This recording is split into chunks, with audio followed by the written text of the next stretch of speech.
আপোনাৰ ছাগলীৰ বেমাৰ আজাৰৰ বিষয়ে কওক। বেমাৰ আছে আমাৰ যেনেকে মানুহৰ বেমাৰ আছে ছাগলীও জীবহে এটা জীব মাত্ৰই বেমাৰ সেনেকুৱা বেমাৰ মই মিছা কথা নকওঁ যে বোলে মোৰ পৰা ছাগলী নিলে বেমাৰ নহয় বেমাৰ হ'বই মানুহৰ যেনেকে আমি 5-6জন মানুহ আছো তাৰ ভিতৰত কাৰোবাৰ মাথাৰ বিষ হয় কাৰোবাৰ কিবা হয় সেনেকে ছাগলীৰো বেমাৰ হয় ছাগলীৰ বেমাৰ হয় আৰু ছাগলীৰ আগতে খুব কম বেমাৰ আছিল মই যেতিয়া ককা আইতা হাত দেউতা হাত আছিল খুব কম বেমাৰ আছিল কিন্তু বেমাৰবোৰ কোনে আনিলে যেতিয়া বাহিৰৰ পৰা ট্ৰাকে ছাগলীবোৰ আনা কৰিলে আনি লগে লগে ছাগলীবোৰ বিক্ৰী কৰা কৰিলে তেতিয়াই বেমাৰবোৰ আহিল তেদাৰ কৰিছে বহুত ভাল কথা ছাগলীবোৰ আনক আনি পেলাই 1 মাহ 2 মাহ ৰাখক ভেকচিন দিয়ক বেজি দিয়ক দি পেলাই আমাৰ অসমৰ পৰিৱেশৰ লগত মিলাই পেলাই ছাগলীখিনি দিলে বেমাৰ কমি যায় কিন্তু মই এতিয়াও কৈছো লোকেল ছাগলীয়ে হওক বা ক্ৰছ ছাগলী হওক বা বুঢ়ে হওক সবৰে বেমাৰ আছে বেমাৰ কিটা যেতিয়া আমাৰ সৰু বাচ্চা এটা হোৱাৰ পৰা 3 মাহ 4 মাহ 3 বছৰলৈ যেনেকে ভেকচিন দিয়া যায় ঠিক তেনেকে ছাগলী কিটাক যদি পিপিআৰ এন্টাটক্সিমিয়া গট পক্স FMD এই ভ্যাকচিন কিটা দি থাকা যায় তেতিয়াহ'লে বহুত খেন্তি বেমাৰৰ পৰা ৰক্ষা পৰে ঠিক তেনেকে তোমাৰ জ্বৰ হয় জ্বৰৰ পেৰাচিটামল বা আমাৰ যদি আপোনাৰ ঘৰত একোৱেই নাই তেনেহ'লে যদি মানুহৰ পেৰাচিটামল এটাও টেবলেট এটা খুৱাই দিয়ে তো জ্বৰটো কমি যাব ছেকেণ্ড দিনা ডক্টৰক দেখাব পাৰে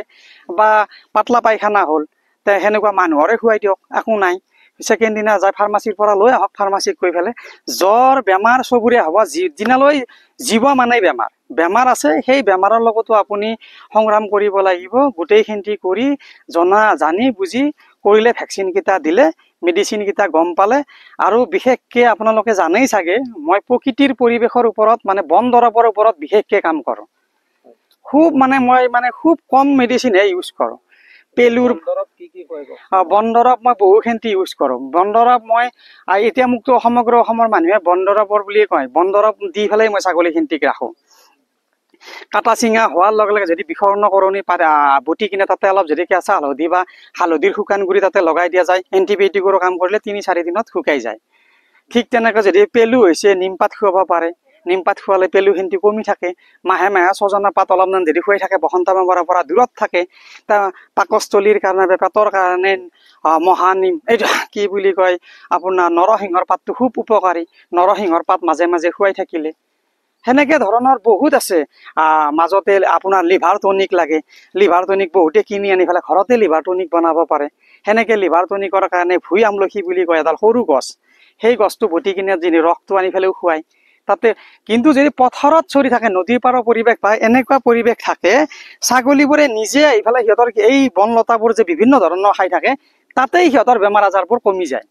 সেনেকে প্ৰকৃতিৰ পৰিৱেশৰ লগত বন দৰৱ আমাৰ ককা আইতাহঁতে যিখিনি কৈছিল আগতে মানুহ যে নাপায় বুলি কৈছিল নাপাৰ অৰ্থ এটা আছে সেইটোৱে আহি এতিয়া বিজ্ঞান হৈ গ'ল মেডিচিন যদি আপোনাৰ অলপ পেলু হৈছে পেলু হ'লে কুকুৰে হওক বা ছাগলীয়ে হওক যে মচমচীয়া তামোল এটা যদি আধা খুন্দা কৰি অলপ তামোল খুৱাই দিয়ে ছেকেণ্ড দিনা পেলুবোৰ পাক খাই ওলাই গুচি আহিব আপোনাৰ মেডিচিনটো কমি গ'ল পেলুৰ ঔষধত কমি গ'ল আহে এই ছাগলীবোৰৰ কেতিয়াবা ঘাঁ হয় ঘাঁ হ'লে আপুনি কি কৰিব অলপমান যদি খৰপাত আনে তাত অলপমান পটাছ দিলে দি পেলাই অলপমান হিমেক্স মলম দিলে হালধিৰ গুৰি দিলে নাৰিকল তেল দিলে গোটেইখিনি পলেপ বনাই পেলাই যদি ঘাঁ হোৱা জেগাখিনিত লগাই দিয়ে তাৰে আগতে যে পটাছ পানী দি বঢ়িয়াকৈ ধুই পেলাই কটন কাপোৰ মুচি পেলাই সেই পলেপটো 2 দিন 3 দিন লগাই দিয়ে আপোনাৰ ছাগলীজন খুব ধুনীয়া থাকিল মানে বস্তুবোৰ জানিব লাগিব শিকিব লাগিব এতিয়া আপোনাৰ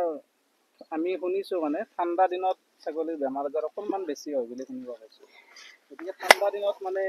কিবা বেলেগ ব্যৱস্থা কৰে নেকি আপুনি কেনেকৈ ৰাখে হয় মানে ছাগলীটো এনেকুৱা ধৰণৰ বস্তু গৰমত নমৰে ঠাণ্ডাতে মৰে ৰাজস্থানত চাকচোন আপোনাৰ 50ৰ ওপৰত গৰম তথাপিতো 50 ডিগ্ৰীৰ ওপৰত গুচি যায় তথাপিতো ৰাজস্থানে সমগ্ৰ অসমখন নকওঁ যে পুহি থকা নাই সমগ্ৰ অসম ৰাজস্থানৰ পৰা আধা হাৰি ছাগাল আহে পাঞ্জাব তথাপিতো সেই গৰমতো ছাগাল আছে কিন্তু আমাৰ পৰিৱেশটো মানে অলপ বৰষুণ আহে বা এনেকুৱা আমাৰ অসমৰ কাৰণে এই ঠাণ্ডাটোত নিমনিয়া হয় ঠাণ্ডাটোৰ কাৰণে আপুনি বঢ়িয়াকে যদি টিউবৰ চুৰপৰে ঢাকি ৰাখে অলপ গৰম পানী কৰিলে গৰম পানীত যদি মিনাৰেল মিক্সাৰ অলপ দি পেলাই হালধিৰ গুৰি অলপ দি থৈ দিয়ে ইউনিটি যদি আনি থৈ দিয়ে তেনেহ'লে আপোনাৰ বেমাৰ নহয় মানে ঠাণ্ডাৰ দিনত আপোনাৰ গৰমত ৰাখিব লাগে ছাগলীখিনি যদি গধূলি অলপমান ডাঙৰ খৰি চাংখনৰ তলত যদি অলপমান জুই ধৰি দিলে ছাগলীকেইটাৰ অলপ গৰম ভাৱ আহি থাকিল মানে যিমান পাৰে ঠাণ্ডাৰ দিনত আপুনি যদি গৰম কৰি ৰাখে তেনে বেমাৰ বহুত কমায় আধা বেমাৰটো আপোনাৰ গৰম পানীতে কাট খাই যায় যদি ৰাতিপুৱা ছাগলীখিনিক গৰম পানী খোৱা যায় বহুত বেমাৰ কমি থাকে। ঠিক আছে।